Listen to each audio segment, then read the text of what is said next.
want to share with you a few tips now on how to deal with imposter syndrome, because I think that is something that plagues we women hugely at work, not just at work, in every area of our lives. And it's certainly something that I have really struggled with over the course of my career. And so I just want to share with you a couple of the tips that I've picked up through hard graft that I think will really help you along the way. But just please remember that you are not alone. It is just about everybody who experiences the imposter syndrome as they go through their lives. And when I talk about the imposter syndrome, what I mean is that feeling of believing that you are fraudulent, that you don't belong in the place or the situation that you are in doing what you're doing. It's a piece of really well researched psychology, and it's just a very, very real thing that we all experience. So here are my best tips. The first thing that I think is really important to overcome imposter syndrome is to talk to somebody. If you can share the fact that you are feeling inadequate, or that you are just playing above your game, or that you just don't belong in a scenario, share that with somebody else. And what you'll find 9 times out of 10 is that you will have somebody coming back and saying, I can't believe that that's how you feel. That's not how you're coming across. My best example of this is the school gate. When I started doing the school run with the children, I would walk into the playground and all of the carers and parents looked like they were in this big warm huddle of a community.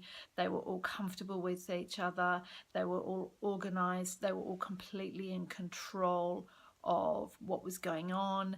They had perfectly behaved children, and I felt like a poor cousin who just shouldn't have been invited along to the party. And it was only when I started to have cups of coffee after the school run with a few of the parents and carers that I understood that everybody felt the same way. Most people hated doing the school run and turning up at the school gate with all these new people. You are the new kid on the block. It's awful for everybody. But quite often people would say to me, you looked like you were really comfortable and really in control and natural. So it just goes to show that we are measuring our reality by a perception only. And this goes to the heart of the imposter syndrome. What the imposter syndrome tells us is that other people's outsides are actually their insides. So you're comparing your inside to somebody else's outsides, and they will simply never marry up. It's not what's actually going on, and you are getting a very false sense of reality from assuming that that's how things work. Everybody is experiencing the same emotions, the fear, the anxiety, the sense of not belonging, the sense of feeling like they are not worthy of being in a particular scenario. And a good way to overcome that feeling or that perception is by just getting around people and being really honest with them, and you'll find that everybody's feeling the same way. The second thing that is really important is to ask for help. I once took on a job where I was definitely underqualified for it. I had only ever managed 5 people, and all of a sudden I was managing 20. I didn't have the commercial management to handle it, but I felt that it was a challenge that I needed to take on. So day 1 in the role, I sat down with my new enormous team and I was very candid with them, and I said, I don't really know what I'm doing here, guys, but I'm going to find out all of the answers, and I just really, really need your help.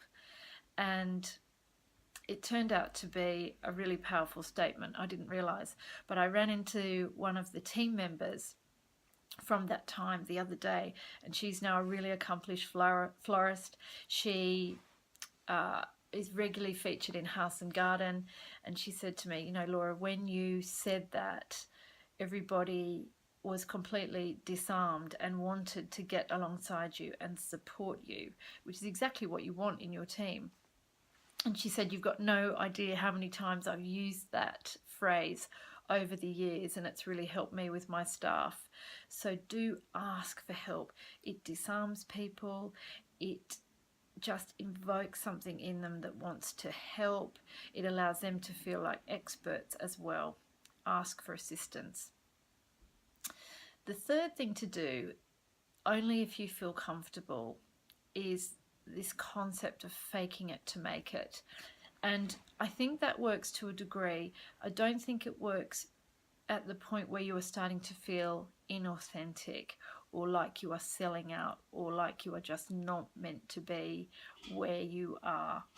But for a scenario like, if I think of a presentation that I've had to do recently, and I don't normally have to present to big groups in my job, but I needed to be in front of 60 people in an auditorium. I needed to get my story straight, and I needed to come across confidently and articulately. So my approach to that was to practice, and know exactly what I was going to say.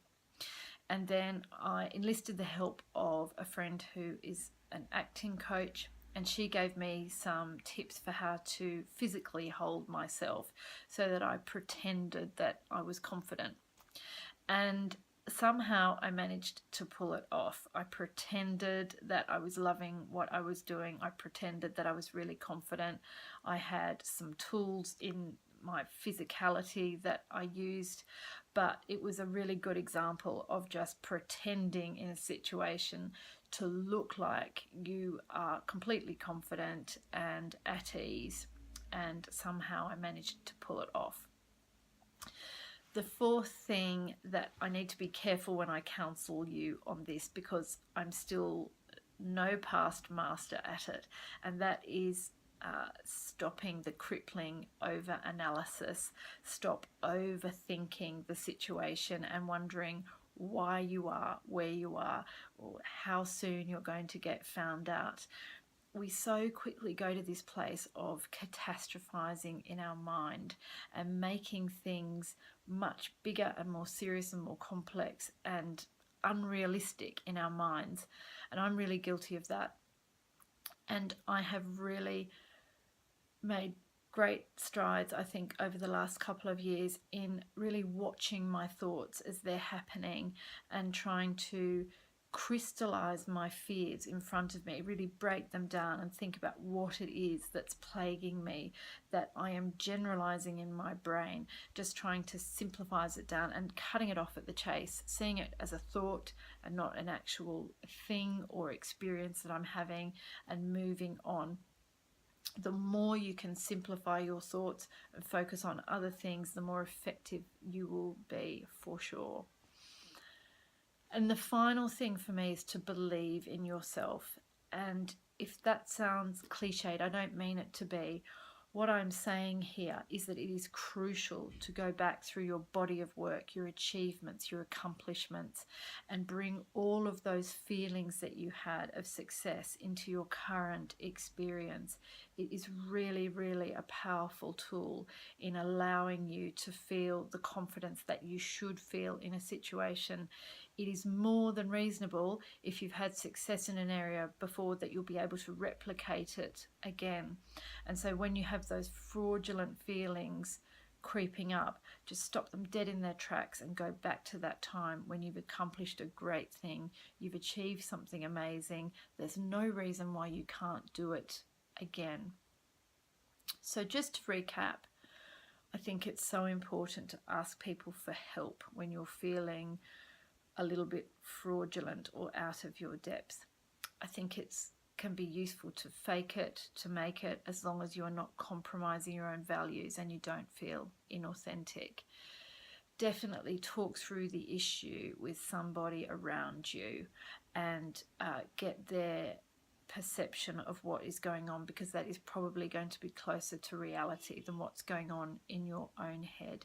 Remember, don't compare your insides to somebody else's outsides. Believe in yourself. Make sure that you are not overthinking this scenario.